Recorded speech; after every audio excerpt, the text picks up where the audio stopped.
And economy seats on airlines used to be fairly standard, but that's definitely not the case any longer. Now, when a traveler buys an economy seat, there are so many variables, it's impossible to know what to expect. Wi-Fi, TVs on the seats in front, a drink. Here with one way to get a better picture of what you're getting is WSJ middle seat columnist Scott McCartney. Hi, Scott. Thanks for joining us.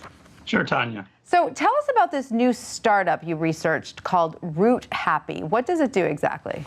Well, Routehappy takes a lot of information about each airplane in each airline's fleet, and ends up scoring what kind of experience you'll get. There are a whole lot of different parameters to air travel. Used to be a commodity product where everything was kind of the same, and now there are huge differences. So the layout of the airplane matters, whether it has Wi-Fi matters to people, power ports, leg room. There are a host of factors that go into it, and they provide a very simple ranking of which flight might be better. And so there are 8 specific attributes it evaluates?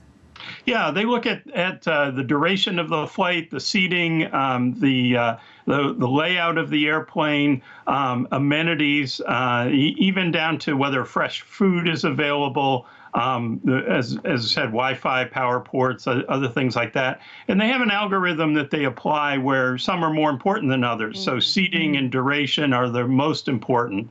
But they come up with a score, and it works for a lot of travelers. They also, on their website, and they're supplying this now to Expedia, to Kayak, to Google, and other places where you can shop and buy tickets.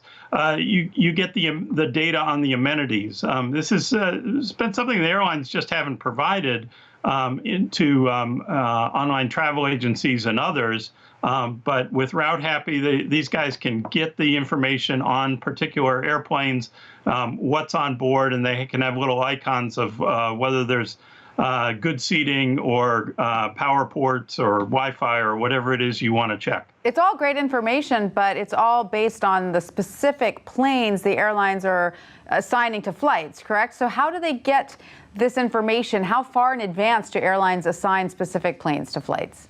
So with most airplanes, most airlines, schedules are loaded 330 days in advance, and an aircraft type is assigned to that flight. So it may be a 757-300 that's going to fly that trip, or a 737-800, or whatever it might be.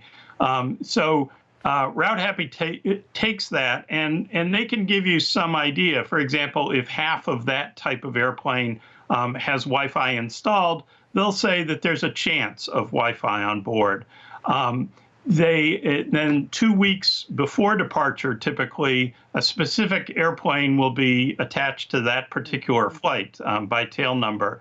And so they can get at that data for a lot of airlines, and they can give you much more specifics about what you should expect. How do the airlines feel about all of this? Does Routehappy work with the airlines? Well, they do. They actually have 2 divisions. One provides the scoring and the amenities to consumers, and the other provides data back to airlines. So airlines have a need for this data too. It may be for their own product, which they don't have on their own websites. It may be for their code share partners that they want to provide the same information. It may be for corporate travel agencies where they want to get their data out. So 2/3 of Routehappy's revenue comes from airlines. But there is this tension where, sometimes airlines don't like the score. And so Routehappy, has to be an honest broker with consumers, and they don't let airlines influence the score. They do let airlines have input into how they score. So United complained that they were treating Wi-Fi as all the same, and United was installing satellite Wi-Fi that was faster and worked over oceans.